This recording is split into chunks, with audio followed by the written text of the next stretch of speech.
जातिवाद से, परिवारवाद से, मत और मजहब के बाद से ऊपर उठ करके विकास और खुशहाली के लिए कार्य करती है, सुरक्षा के लिए कार्य करती है, तो परिणाम इसी रूप में देखने को मिलते हैं।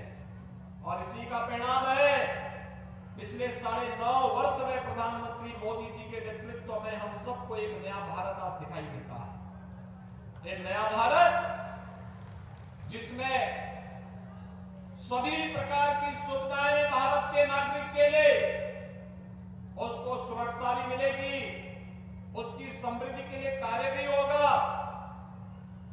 इंफ्रास्ट्रक्चर के highway, railway, airport, medical colleges, अच्छे संस्थान भी बनेंगे।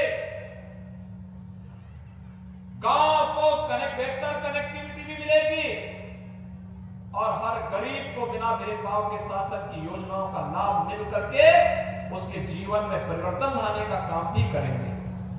आप सोचिए, आजादी के बाद 70 वर्षों तक लोग क्या कर रहे थे।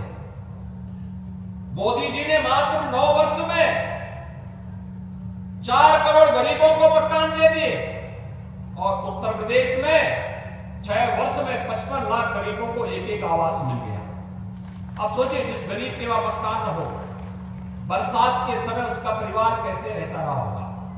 लेकिन आज उसके वहां पक्का मकान है तो परिवार भी खुशहाल है, बच्चे भी पढ़ लिख रहे हैं और साथ ही साथ उस व्यक्ति को इस बात की भी वो है कि जो मकान के लिए पूंजी बचाई थी उस पैसे का उपयोग व्यवसाय करने में वो आसानी से कर दे रहा है। जिनके घरों में शौचालय नहीं थे, क्या हाल होते रहे होंगे उन लोगों के। जिनके घर में बिजली नहीं थी, क्या हाल होते रहे होंगे। जिनके घर में उज्ज्वला योजना का कनेक्शन नहीं था, क्या हाल होते रहे होंगे। और भाइयों बहनों, कोरोना कालखंड में तो क्या काम किया सरकार ने। मोदी जी योजना बनाते थे, प्रदेश सरकार उसको प्रभावी ढंग से लागू करती थी और फिर चाहे वह फ्री में टेस्ट रहा हो, फ्री में उपचार की व्यवस्था रही हो, फ्री में वैक्सीन रही हो, या फिर प्रधानमंत्री गरीब कल्याण अन्न योजना के माध्यम से फ्री में अन्न की योजना हर गरीब को देने का रहा हो। 15 करोड़ गरीब उत्तर प्रदेश के अंदर और 80 करोड़ लोग देश के अंदर इस योजना का लाभ लिए। हर महामारी में लोग भूखों मरते थे। पहली बार हुआ कोरोना दुनिया की सबसे बड़ी महामारी थी इस सदी की।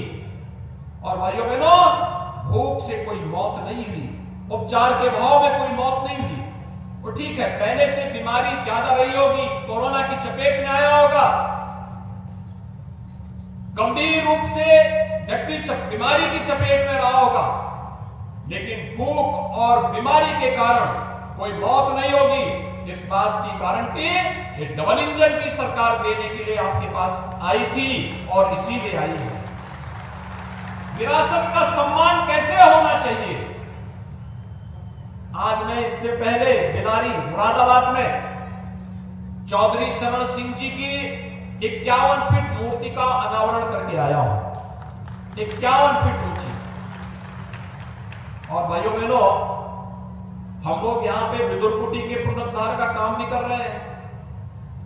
मैं जब भी यहां आता था, अशोक कटारिया जी इस बात को कहते थे, अशोक राणा जी इस बात को कहते थे, सुशांत हमें इस बात को कहते थे, या फिर सुची चौधरी जी इसी बात को कहते थे कि आखिर इनका भी इतने पुराने 5000 वर्षों का लिखित इतिहास जो हमारे पास है, आज हम उसका पुनरुद्धार की कार्रवाई भी कर रहे हैं।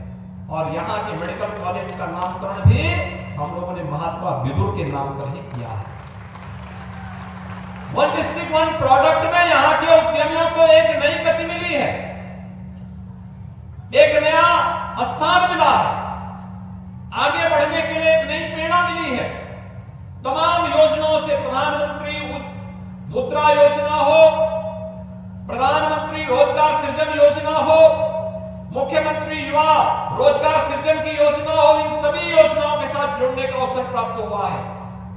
तो जीवन सुरक्षा बीमा योजना व्यक्ति को 2 लाख रुपए की सुरक्षा बीमा का कवर भी दे रहा है।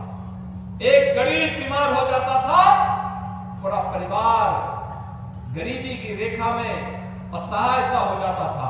आज हर गरीब को 5 लाख रुपए की सालाना स्वास्थ्य बीमा का कवर, आपने देखा होगा वह लाभार्थी जब मंच पे आया था, मैं भी आपकी तरह सामने बैठकर इसीलिए सुनना चाहता था उस गरीब की पीड़ा क्या है।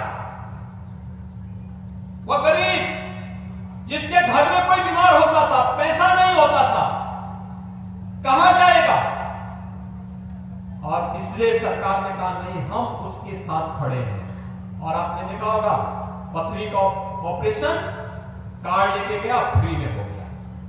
5 लाख रुपए हर साल, 5 लाख रुपए की सुरक्षा बीमा कवर मिलेगी। और इसके लिए 10 करोड़ लोग उत्तर प्रदेश में और 50 करोड़ लोग देश में इस सुविधा का लाभ ले रहे हैं। पहले के लोगों ने क्यों नहीं दिया? पहले की सरकारें गरीब को फूको मार देती थी, बीमारी से मार देती थी, मकान के बहाव में मार देती थी, कुछ चुनिंदा लोगों को मिलती थी, युवाओं को नौकरी नहीं मिलती थी। और कावड़ यात्रा निकालने की कोई बात करता था तो झूठे मुकदमे ला देती थी। आज तो कावड़ यात्रा भी निकल रही है और अयोध्या में राम मंदिर का निर्माण भी हो रहा है।